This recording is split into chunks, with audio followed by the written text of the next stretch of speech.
안녕하세요. 이동일 목사와 함께하는 매일 성경 큐티 시간입니다. 오늘 우리가 함께 나눌 본문은 에스라 9장 1절에서 8절 말씀입니다.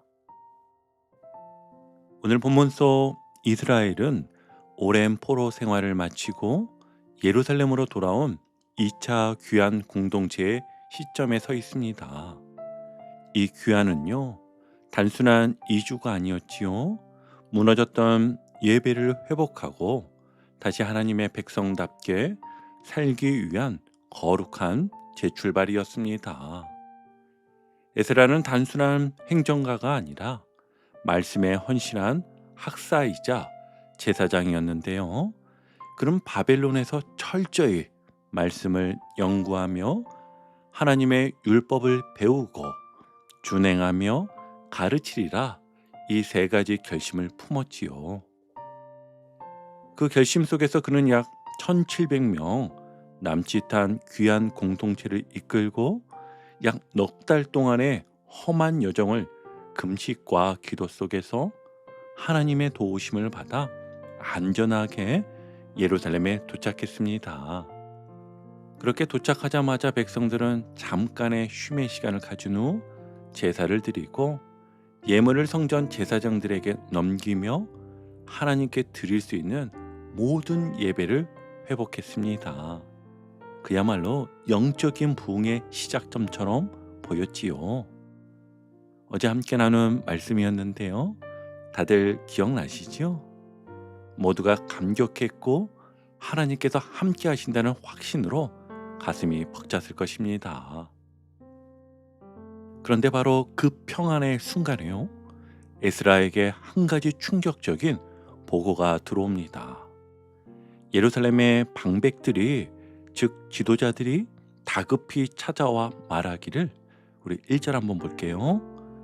이일 후에 방백들이 내게 나와 이르되 이스라엘 백성과 제사장들과 레위 사람들이 이 땅 백성들에게서 떠나지 아니하고 가나안 사람들과 헷 사람들과 브리스 사람들과 여부스 사람들과 암몬 사람들과 모압 사람들과 애굽 사람들과 아모리 사람들의 가증한 일을 행하여. 아멘. 아마 에스라는 귀를 의심했겠지요. 설마 또 우리가? 그들은 포로로 끌려갔던 이유가 바로 이방의 우상 숭배 때문이었는데요. 그 역사가 불과 몇 세대 지나 다시 반복되고 있었던 것입니다. 성전은 세워졌지만 백성의 마음은 여전히 세속에 묶여 있었던 것이지요. 하나님께 드릴 예배는 회복되었지만 하나님을 향한 거룩한 마음은 다시 흐려지고 있었습니다. 여러분, 하나님의 백성이 넘어지는 모습은 언제나 같습니다. 형식은 회복되었는데 마음은 멀어진 거. 겉으로는 예배하고 있지만 내면에서는 하나님을 놓치고 있는 거. 다시 한번요. 하나님의 백성이 넘어지는 모습은 언제나 똑같습니다. 겉으로는 예배하고 있지만 내면에서는 하나님을 놓치는 모습이지요. 그게 바로 오늘 본문이 다루는 아픔이었습니다. 자, 그럼 우리 이제 본문에 어떤 일이 있었는가를 자세히 보기 위해 다른 때와 동일하게 세 단락으로 나누어 하나하나 살펴보겠습니다.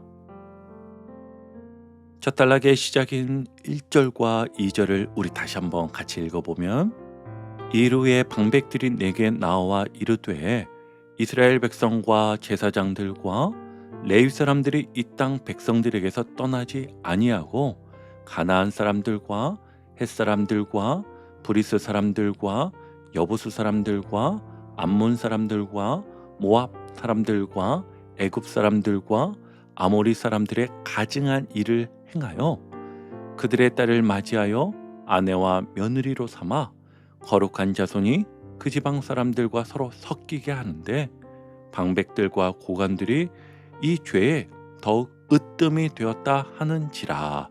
아멘. 본문은 매우 구체적인데요. 이스라엘 여러 계층, 백성, 제사장, 레위인 모두가 이 땅 백성들, 즉 주변 이방 민족들과 섞이기 시작했다고 합니다. 여기서 말하는 가증한 일이란 단순한 사회적 교류가 아니라요, 이방 민족의 종교와 신앙, 삶의 방식을 받아들이는 것을 뜻하는 것입니다. 당시 이방인과 결혼한다는 것은 그들의 문화와 우상 숭배, 그리고 신앙 체계를 함께 받아들이는 일이었습니다. 결혼은 단순한 가정의 연합이 아니라 신앙의 연합이었기 때문이었지요. 하나님은 이미 모세를 통해 분명히 경고하셨습니다. 신명기 7장 3절과 4절을 보시면, 그들과 혼인하지도 말지니 내 딸을 그들의 아들에게 주지 말 것이요 그들의 딸도 내 아들에게 며느리로 삼지 말 것은 그들이 네 아들을 유혹하여 그가 여호와를 떠나고 다른 신들을 섬기게 할 것임이라. 아멘. 오해하면 안 되는 것이, 이 명령은요, 혈통의 순수성을 지키기 위한 것이 아니라 신앙의 순수성을 지키기 위한 것이었습니다. 그들의 문화가 들어오면 반드시 우상이 들어오고 거룩함이 무너지기 때문이었지요. 그런데 이 금지된 일에 가장 먼저 앞장선 사람들이 누구였습니까? 방백들과 고관들, 곧 지도자들입니다. 백성의 신앙을 이끌어야 할 자들이 오히려 타협했고, 그 행동은요, 자연스럽게 백성들의 동경의 대상이 되었고 삶의 기준이 되어버렸지요. 이것이 바로 신앙의 위기입니다. 거룩한 예배가 다시 시작된 예루살렘에서 가장 먼저 무너지는 것은 성전이 아니라 사람의 마음이었습니다. 겉으로는 성전의 회복이 일어났지만 내면에서는 신앙의 세속화가 급하게 진행되고 있었던 것이지요. 여러분, 오늘 우리도 이스라엘과 같은 유혹 속에 살아갑니다. 예배를 드리지만 세상의 가치가 더 커 보이고, 말씀을 들으면서도 세상의 논리가 더 그럴듯해 보일 때가 있지요. 하지만 거룩함은 완벽함이 아니라 방향입니다. 하나님을 향해 마음을 돌리고 세상의 흐름 속에서도 하나님 편에 서는 것, 그게 바로 여러분 거룩함의 시작입니다. 하나님은 죄 없는 사람을 찾지 않으십니다. 죄를 아파할 줄 알고 하나님께로 돌이키는 민감한 마음을 우린 찾아야 합니다. 자, 이제 두 번째 단락인데요, 에스라가 어떻게 이에 반응했는가가 증거가 됩니다. 먼저 3절을 함께 보시면, 내가 이 일을 듣고 속옷과 겉옷을 찢고 머리털과 수염을 뜯으며 기가 막혀 앉으니. 아멘. 에스라는 그 이야기를 듣자마자 자리에서 주저앉습니다. 속옷과 겉옷을 찢었다라는 건 단순한 분노의 표현이 아닙니다. 히브리 문화에서 옷을 찢는 행위는 깊은 슬픔과 회개의 상징이죠. 그럼 말 그대로 심장이 찢어지는 아픔으로 공동체의 죄를 마주하고 있었습니다. 그런데 여기 우리 잠깐 멈추어서 한번 생각해 봐요. 그는 죄를 지은 당사자가 아니었습니다. 그는 오히려 그 죄를 고발을 받은 사람입니다. 하지만 에스라는요, 그 소식을 듣자 마치 자신이 죄를 지은 사람처럼 통곡하더라는 것입니다. 하나님, 우리가 또 이 길로 갔습니까? 그는 충격과 슬픔, 그리고 부끄러움으로 몸을 떨 정도였지요. 이 장면에서 우리는 한 가지 중요한 사실을 발견합니다. 에스라는요, 죄를 멀리서 비판한 사람이 아니라 죄를 가까이서 함께 아파한 사람이었다는 것입니다. 오늘 우리 시대는 죄를 쉽게 말하지만 그 죄를 애통해하는 마음은 점점 사라지고 있습니다. 그래서 비판은 많지만 눈물은 없다고들 말합니다. 하지만 에스라는요, 달랐습니다. 그는 공동체의 죄를 들었을 때 그들의 문제가 아니라 우리의 문제, 또 나의 문제로 받아들였습니다. 여러분, 이게 바로 하나님의 마음을 닮은 사람의 반응이지요. 다시 한번요. 그런 공동체의 죄를 들었을 때 그들의 문제가 아니라 우리의 문제, 또 나의 문제로 받아들였습니다. 이게 바로 하나님의 마음을 닮은 사람의 반응입니다. 이어 4절 말씀을 한번 봅니다. 이에 이스라엘의 하나님의 말씀으로 말미암아 떠는 자가 사로잡혔던 이 사람들의 죄 때문에 다 내게 모여오더라. 내가 저녁 제사 드릴 때까지 기가 막혀 앉았더니. 아멘. 참 놀라운 장면입니다. 에스라가 하나님 앞에서 슬퍼하며 앉아 있을 때 그 곁으로 사람들이 하나둘 모여들기 시작합니다. 누가 모였습니까? 성경은 그들을 이렇게 부르지요. 이스라엘의 하나님 말씀으로 말미암아 떠는 자들. 이 표현이 참 인상적입니다. 말씀으로 말미암아 떠는 자. 그들은 단순히 말씀을 아는 사람들이 아니라 그 말씀 앞에서 두려움과 경외심으로 반응하는 사람들이었다는 겁니다.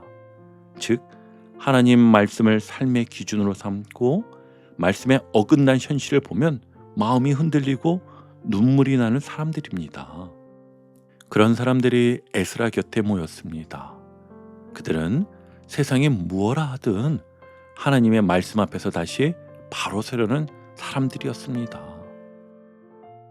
그래서 이 장면은요, 사실 또 다른 관점에서 보면 부흥의 시작입니다. 왜냐하면 부흥은 큰 소리로 일어나는 게 아닙니다. 하나님의 말씀을 경외하는 사람들이 말씀 앞에서 함께 울고 함께 무릎을 꿇을 때 시작되는 것이기 때문이지요. 여러분, 오늘 우리의 신앙은 얼마나 말씀 앞에 민감합니까? 우리는 세상의 뉴스에는 흔들리면서 하나님 말씀 앞에서는 너무 쉽게 무감각해지지 않습니까? 말씀 앞에서 떠는 자, 그 말씀이 우리 삶의 중심을 흔들어 깨우는 사람, 그런 한 사람이 있을 때 하나님은 그 한 사람을 중심으로 다시 공동체를 새롭게 하십니다. 에스라처럼 오늘 우리도 죄를 아파할 줄 아는 마음을 잃지 말아야 합니다. 하나님께서 원하시는 사람은요, 죄가 없는 사람이 아니라 죄를 보고 슬퍼하며 그 앞에서 돌아서려는 자임을 꼭 기억해야 합니다. 오늘 내 삶 속에서 하나님의 말씀을 떠올릴 때 그 말씀에 내가 순종하지 못한 부분이 떠오른다면 그 자리에서 바로 무릎을 꿇기 바랍니다. 그것이 바로 회개의 시작이며 부흥의 첫걸음이 될 것입니다. 자, 이제 마지막 세 번째 단락인데요.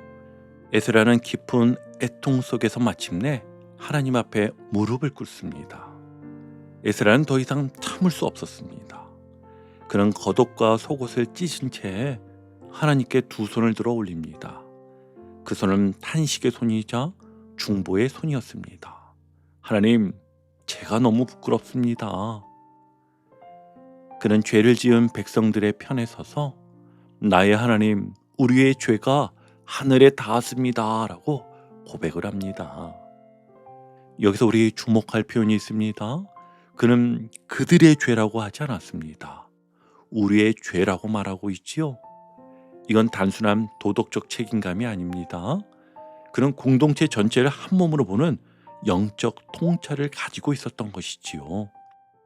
에스라는요, 제사장이었기에 백성의 죄를 대신 짊어지고 서야 한다는 걸 알고 있었습니다. 그는 스스로를 우리 안에 포함시켜 하나님께 부끄러움과 회개를 함께 드리고 있습니다. 이게 바로 중보자의 마음이 아닐까요? 하나님께로부터 받은 은혜가 클수록 그 은혜를 잃어버린 죄가 얼마나 큰지를 그는 누구보다 잘 알고 있었습니다. 에스라는 이렇게 고백하지요. 우리 8절 상반절입니다. 이제 우리 하나님 여호와께서 우리에게 잠시 동안 은혜를 베푸사 얼마를 남겨두어 피하게 하신 우리를 그 거룩한 처소에 박힌 목과 같게 하시고. 아멘. 이 표현이 참 감동적입니다. 박힌 목과 같다는 말은 하나님께서 우리를 성소에 단단히 붙잡아 주셨다는 뜻인데요. 포로에서 돌아온 것도 성전을 세운 것도 모두 하나님의 은혜였다는 것이죠. 그런데 그 은혜가 잠시뿐이라면 얼마나 허무하겠습니까? 에스라는요, 그 은혜를 붙잡고 울고 있습니다. 하나님, 우리를 붙잡아 주신 그 은혜를 놓치지 않게 하소서. 여러분, 에스라의 기도는 단순한 슬픔이 아니라 은혜를 붙잡는 회개였습니다. 회개는 죄책감에 머무는 것이 아니라 다시 하나님께로 돌아가는 방향전환입니다. 우리의 신앙도 마찬가지죠. 때로는 하나님께서 베푸신 은혜가 너무 익숙해서 감사 대신 당연함으로 여길 때가 있어요. 그러다 보면 서서히 세속이 들어오고 말씀보다 세상의 논리가 더 자연스러워집니다. 그러나 하나님께서는요, 그 순간에도 우리를 박힌 못처럼 붙잡고 계십니다. 아직 늦지 않았다. 돌아오라. 우리 하나님은요, 죄 없는 사람을 찾지 않으십니다. 죄를 깨닫고 다시 돌아오려는 사람을 기다리시는 분이시지요. 에스라의 기도는 바로 그 자리였습니다. 죄를 슬퍼하면서도 동시에 하나님의 은혜를 붙잡는 기도. 바로 그것이 참된 회개인 것입니다. 오늘 우리의 가정과 교회 그리고 이 나라가 다시 은혜의 못에 단단히 붙잡히길 기도합니다. 이제 오늘 큐티를 정리하며 마무리하겠습니다. 여러분, 오늘 본문은요, 우리에게 깊은 질문을 던집니다. 당신은 죄를 보고 무엇을 느끼는가? 에스라는 죄를 보며 그저 분노만 떠는 자가 아니었지요. 그는 죄를 보며 애통해했습니다. 또 그의 애통은 단순한 감정이 아니라 하나님의 거룩함을 다시 회복시키는 영적 통로가 되었지요. 하나님은요, 오늘도 죄를 애통해하는 사람을 통해 공동체를 다시 세우십니다. 하나님은 오늘도 무릎 꿇은 한 사람을 통해 무너진 마음을 일으키십니다. 여러분, 우리도 에스라처럼 죄를 보고 아파할 줄 알고 공동체의 아픔을 내 일처럼 안을 줄 아는 그런 사람이 되길 바랍니다. 그리고 그 자리에서 하나님의 은혜를 붙잡고 다시 시작하는 모두가 되길 바랍니다. 주님, 우리의 죄를 용서하시고 우리의 마음을 정결하게 하소서. 하나님을 떠난 자리에서 다시 주님께로 돌아가게 하소서. 아멘.